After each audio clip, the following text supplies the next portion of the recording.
Coba kita gali lebih jauh mengenai project manager. Karena untuk PBL ini yang bakal di level pelaksana PBL itu lebih banyaknya di project manager ini dan tim-timnya. Jadi kita gali lebih dalam dulu. Sebelum itu ada yang menarik ini, saya share dulu. Dalam project management itu semua orang di industri itu selalu mengacu ke 3 item ini. Kita harus mendeliver project on scope, sesuai dengan scope yang diberikan, tidak kurang tidak lebih. Tidak ada yang namanya gold plating, diminta 1-2, dikerjakan 1-2, enggak 1-2-3. Terus on scope, on cost, sesuai dengan biaya yang kita estimasi untuk proyek ini. Oke, biaya itu mencakup biaya untuk pembelian barang, juga untuk mencakup biaya untuk human resource-nya. Oke, dan on time, sesuai dengan waktu yang kita rencanakan. 3 hal ini akan berpengaruh erat dengan kualitas. Jadi kualitas ini kayak nature gitu. Dia bagus atau enggak ini adalah manifestasi dari hal 3 ini. Jadi misalnya gini, kita udah bikin project, udah kick off, kita udah tentukan scope-nya. Misalnya scope-nya AB, cost-nya misalnya 1 miliar, waktunya 6 bulan gitu. Nah, tiba-tiba kita ada perubahan ya. Biasa di project kita ada perubahan. Kita ingin menambah scope. Oke, scope-nya ditambah, yang tadi scope-nya cuma A dan B, sekarang A, B, C, D. Oke, tapi kita nggak mau nambah cost, kita nggak mau nambah orang gitu misalnya. Atau kita juga nggak mau nambah waktu, jadi tadi 6 bulan, 6 bulan, scope-nya ditambah. Jadi apa? Secara nature, kualitasnya bakal turun. Jadi kalau ada perubahan scope, kita harus adaptasi. Apakah perubahan scope ini mengharuskan penambahan cost, penambahan orang, atau penambahan hardware, software, ya. Atau mungkin kalau kita ada concern, kita nggak bisa nambah orang lagi gitu, duit kita terbatas, mungkin time-nya diperlonggar gitu. Atau juga sebaliknya kalau ada efisiensi di kantor gitu, misalnya di organisasi kita ada project udah jalan, terus cost-nya misalnya nggak cukup gitu. Nah, kita bisa bermain dengan mengurangin scope, oke? Karena cost-nya dikurangin ya mungkin scope-nya dikurangin. Nah, atau mungkin karena cost-nya dikurangin ya mungkin kalau kayaknya lebih cocok ke scope. Juga kalau misalnya schedule-nya yang tadi dimintain 6 bulan, saya mau 3 bulan gitu. Waktunya diperpendek. Kalau waktunya diperpendek ya mungkin kita nambah cost atau kita scope-nya dikurangi. Tapi kalau kita waktunya diperpendek, yang tadi 6 bulan jadi 3 bulan, kita pokoknya cost-nya tetap sekian, nggak boleh nambah, nggak ada duit lagi gitu. Atau cost-nya, scope-nya mau nggak mau aku pingin A dan B to deliver, nature-nya, kualitas akan turun. Ya, jadi kayak ada trade off ya, Pak ya? Ya, ada trade off. Ya, semuanya trade off. Jadi kualitas itu kan yang di tengahnya ini dari triangle-nya, jadi kayak apakah cost-nya atau scope atau time-nya nanti akan diusik satu sama lainnya, mungkin kualitasnya akan mengecil, mengerucut atau membesar gitu ya. Nah, itu tergantung dengan 3 poin ini, 3 kunci utama ini. Jadi kalau misalnya mau maintain kualitasnya tetap bagus gitu, berarti triangle ini juga harus disesuaikan juga kan gitu ya. Betul, ya. Dan suatu project itu kualitasnya yang utama. Nah, dan project manager, seorang project manajemen harus menjaga balance, keseimbangan antara cost, time, dan scope. Kalau ada perubahan yang dibutuhkan karena satu dan lain hal, seorang project manajemen yang melakukan rebalancing 3 item ini dan mengkomunikasikan ke stakeholder untuk mendapatkan approval. Program manager itu, portfolio and program manager itu nggak melakukan eksekusi project seperti yang dibilang tadi. Portfolio hanya seleksi dan prioritas. Program manager hanya sinkronisasi antar berbagai project yang terkait. Sinkronisasi bisa sinkronisasi implementasi, sinkronisasi jadwal, sinkronisasi scope. Nah, di antara basic 3 ini, dalam PMI itu sebenarnya ada banyak hal yang seorang project manager lakukan. Jadi ingat ya, kita lihat dari 10 ini, project manager itu bukan orang yang memberikan requirement. Requirement itu nggak datang dari project manager. Ya, dari klien. Requirement datang dari customer, dari klien. Jadi project manager itu mengelola integration ini untuk mengintegrasikan 2-10 ini. Terus yang seperti yang tadi, dia memanage scope, memanage time, memanage cost, memanage quality, memanage procurement, memanage human resources, memanage communications, memanage risk, dan memanage stakeholder. Dan untuk memanage ini nggak berarti dia semuanya yang melakukan. Ada beberapa hal yang main function-nya dilakukan oleh project manager dan ada beberapa yang bisa didelegasikan ke orang lain. Tapi tanggung jawab kontrol adanya di project manager. Ada beberapa tools dan standar dan referensi yang bisa kita acu. Tapi menurut saya itu kita bisa bikin spesifik topik masing-masing nih untuk itu. Soalnya untuk setiap item ada banyak cara. Misalnya untuk quality ini ada yang bagaimana untuk menjaga quality sebelum ada isu terjadi. Terus satu lagi bagaimana untuk menjaga quality saat ada isu dilaporkan. Jadi ada banyak. Project management ini ada berbagai macam role ya sebenarnya. Kalau yang paling klasikal yang dulu awal ya project management itu adalah project manager. Itu kan ini pertanyaan bagus.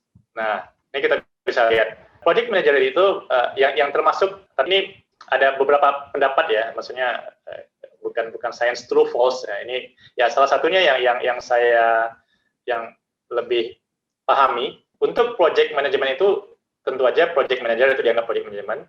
Terus ada lagi yang kita namakan product owner. Nah, ini juga bisa dikonsider sebagai project management dalam scope tertentu dan adanya scrum master. Oke. Nah, kalau kita levelnya project yang dikerjakan oleh mahasiswa ini benar-benar project eksternal yang kita punya customer, punya klien.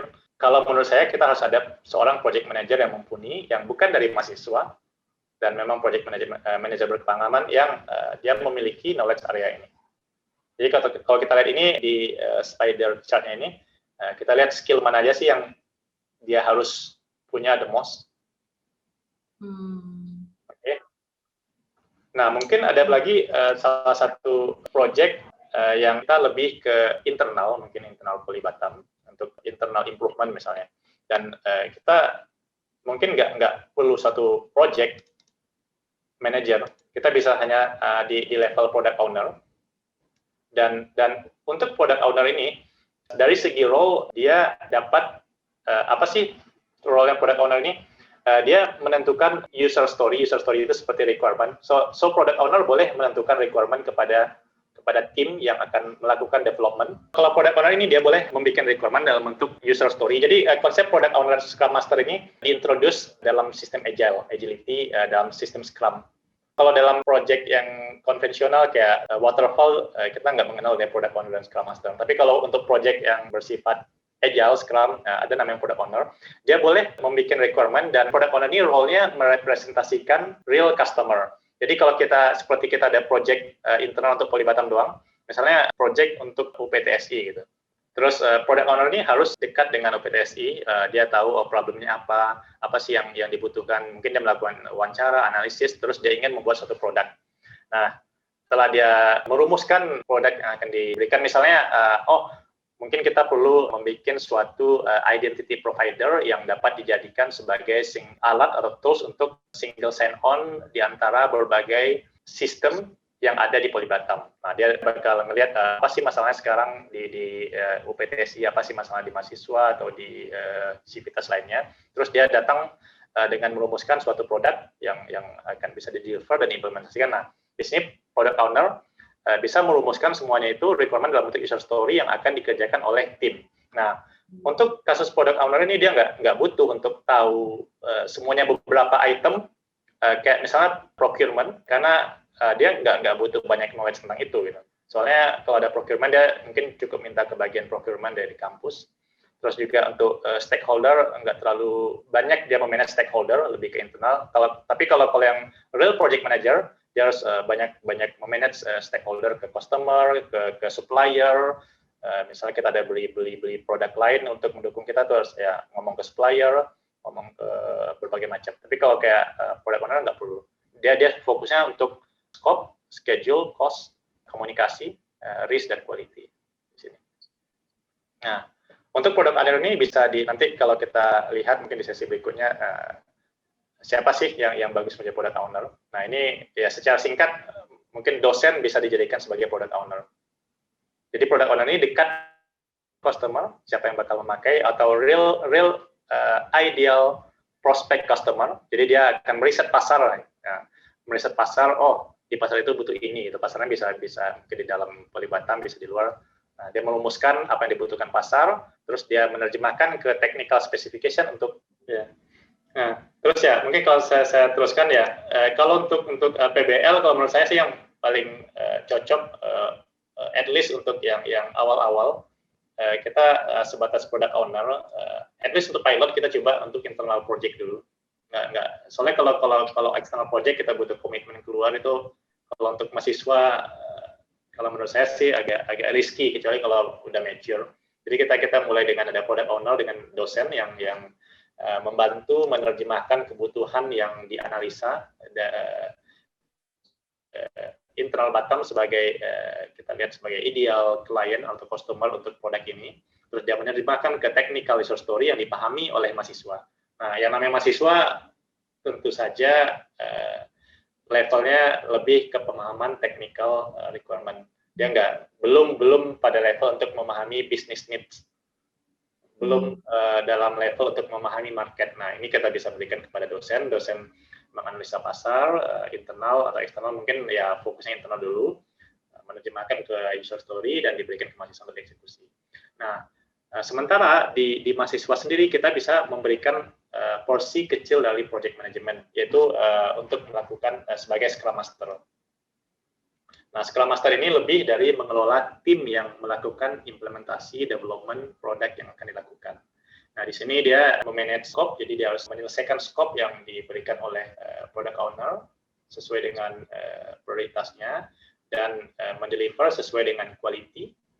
Dan Scrum Master juga memanage tim, makanya ada bagian HR ini. Jadi gimana memanage motivasi tim, bagaimana memanage tim untuk melakukan deliver sesuai dengan standar dan prosedur yang telah disepakati, bagaimana memanage obstacle yang ada di tim. Nah, ini perannya Scrum Master. Dalam porsi kecil dia juga membutuhkan skill untuk komunikasi, terutama komunikasi kepada product owner dan komunikasi kepada internal tim. Nah, jadi mungkin salah seorang yang senior di tim bisa ditunjuk sebagai di mahasiswa bisa ditunjuk sebagai Scrum Master. Kalau ada yang senior, kalau misalnya sama levelnya? Tetap harus ada Scrum Master. Tapi sebaiknya sih Scrum Master itu dari mahasiswa, nggak dari dosen. Jadi dia juga mahasiswanya merasakan manfaat pengalaman mengelola project dalam skala kecil ya. Dan apakah Scrum Master, jadi Scrum Master-nya kayak satu orang, bisa dipakai oleh satu orang gitu? Ya, dan Scrum Master dan Product Owner tidak boleh orang yang sama. Mungkin nggak tahu ya, very worst case nggak bisa jadi Scrum Master, terus Product Owner jadikan Scrum Master nggak bisa, ada conflict of interest. Soalnya Scrum Master pihaknya ke tim, Product Owner berpihaknya ke requirement yang diberikan ya. Berseberangan ya Pak ya? Berseberangan ya. Tapi Scrum Master dengan tim itu bisa. Scrum Master ini biasanya sih idealnya memang harus full time, tapi kan di banyak kasus kita paling membutuhkan sekitar 20% bandwidth workload-nya dia saja. Jadi bisa jadi ya, dia tetap dia ikut melakukan development atau validation atau apapun dengan tim, tapi dia juga memiliki peran ganda sebagai Scrum Master.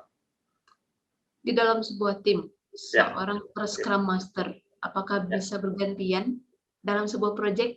Idealnya tidak. Dalam satu project, satu release, sebaiknya hanya satu Scrum Master. Tapi kalau kita udah misalnya release 1.0, berikutnya 1.1 kita mau ganti Scrum Master, nggak masalah. Nah, ini nih kalau yang adanya product owner, Scrum Master ini kan pembahasannya seperti kita tuh apa istilahnya itu diambil dari yang Agile Scrum, benar ya Pak? Betul. Nah, bagaimana kalau misalnya project-nya itu mengadop selain Agile Scrum? Oke. Kalau ya misalnya waterfall gitu. Jadi nggak ada di sini kalau kita melaksanakan PBL tidak mengadopsi Scrum, tentu saja product owner dan Scrum Master tidak ada. Jadi kita ada project manager yang langsung turun tangan untuk semuanya. Ya, membawahi tim yang melakukan eksekusi. Dan project manager itu dia tidak menentukan requirement kepada tim development, tapi dia mendapatkan requirement dari klien dan dia melakukan apa yang diminta. Tidak kurang, tidak lebih. Tidak kurang, tidak lebih. Jadi nggak ada namanya gold plating. Tapi kalau product owner bisa aja visi mereka, wah kayaknya nih ke depannya dibutuhkan sistem. Ya, berarti ada semacam R&D-nya juga ya di product owner. Betul. Ya, yang klien cuma sebatas memberikan requirement aja berarti. Iya. Jadi beda. Jadi kalau memang sistemnya waterfall dan requirement-nya jelas, yang namanya waterfall itu requirement jelas dari awal. Nggak ada yang namanya garis besar. Konsep project management sendiri, jadi kalau kita lihat di PMI, itu nggak spesifik untuk IT. Dan itu bisa diterapkan di berbagai semua bidang, ya. Semua bidang, semua lini. Dan untuk project life cycle-nya, kita harus menyesuaikan dengan nature dari industrinya. Misalnya industri manufacture yang kita udah jelas tahap-tahapnya, kayak ada belt 1, belt 2, belt 3. Di situ kita nggak akan bisa memakai Scrum di sana. Dan di sana lebih ke proses manufacturing, itu juga ada di project manager. Tapi untuk misalnya project pembangunan gedung gitu, nah itu kita bisa pakai waterfall kan. Jadi di depannya udah dijelaskan ada blueprint-nya gimana, terus tahapnya bangun fondasi, terus bangun dinding, dan itu udah jelas. Nggak bisa kayak misalnya ada bangun rumahnya kayu dulu, habis pakai kayu, bangun lagi pakai semen, atau habis itu ntar bangun lagi. Nah, itu kan nggak ada gradual delivery kalau dalam pembangunan. Jadi nggak cocok untuk agile, pakainya waterfall. Jadi tapi kalau untuk misalnya project apa ya yang bukan IT tapi cocok untuk agile, misalnya membuat tempat parkir misalnya, tempat parkir. Nah, kan kita bisa dulu delivery pertama itu tempat parkir yang penting ada lahan kosong, kendaraan bisa masuk, itu delivery pertama. Jadi kita mungkin bikin pagar dulu aja kelilingnya. Nanti delivery kedua, tempat parkir, terus kita bikin kotak-kotak di lapangannya, jadi supaya lebih teratur kendaraannya, itu fase kedua. Fase ketiganya, tempat parkir, udah ada pagar, udah ada kotak-kotak, mungkin ditambah ada atapnya biar nggak kehujanan. Nah, itu kan contoh pelaksanaan agile Scrum di dalam pengolahan tempat parkir. Ini nggak selalu untuk IT. Jadi lebih nature project-nya seperti apa. Dan project yang nature untuk waterfall ya nggak bisa dipaksain untuk menggunakan Scrum. Dan project yang nature-nya bisa dengan Scrum, kalau kita pakai waterfall bakal nggak efisien gitu. Jadi nggak hanya IT. Ya nggak serta-merta kita ambil as it is, ya kita harus kalau ada yang mungkin perlu diluruskan, disesuaikan, ya kita sesuaikan. Dan mungkin ada juga yang dari konsep standar ini perlu kita tailor sesuai dengan kebutuhan kita. Perlu dijahit ulang, mungkin ini agak dipotong dikit atau apa. Jadi disesuaikan. Kita bisa pahami bahwa ternyata for sure PBL itu sangat membantu meningkatkan soft skill dan hard skill ya. Apalagi dari segi soft skill, karena biasanya di sana pasti akan ada teamwork-nya di sana, bagaimana mereka bisa menyelesaikan sesuai dengan scope, kualitas seperti itu. Di kita mungkin bisa disesuaikan ya, bisa disesuaikan misalnya ternyata kita udah ada product owner, ternyata mungkin yang jadi product owner itu selama ini mungkin komite PBL seperti itu ya, mungkin di Poli Batam. Itu saja dari saya. Mungkin Pak Hamdani atau Pak Arief ada kata terakhir atau kalimat terakhir sebagai penutup mungkin. Oke, ada dari saya. Mungkin dari saya dulu. Ya, saya sangat positif dengan pelaksanaan PBL di Poli Batam ini. Dan mudah-mudahan bisa dengan adanya PBL kita bisa memberikan kesempatan kepada mahasiswa untuk melakukan proyek-proyek yang dapat mengasah skill teknikal mereka dan juga mengasah skill manajemen mereka. Jadi ya mudah-mudahan kedepannya bisa selalu ditingkatkan. Dan untuk acara akhir pekan bersama Poli Batam ini, bersama Poli Batam, khusus untuk session PBL ya ditunggu seri-seri berikutnya di session PBL ini. Oke, terima kasih Bapak-Bapak sekalian atas kehadirannya diskusi bersama kita di akhir pekan bersama Poli Batam. Akan kita lanjutkan di seri-seri berikutnya. Akhir kata dari saya tutup. Terima kasih. Assalamualaikum warahmatullahi wabarakatuh dan selamat siang. Akhir pekan.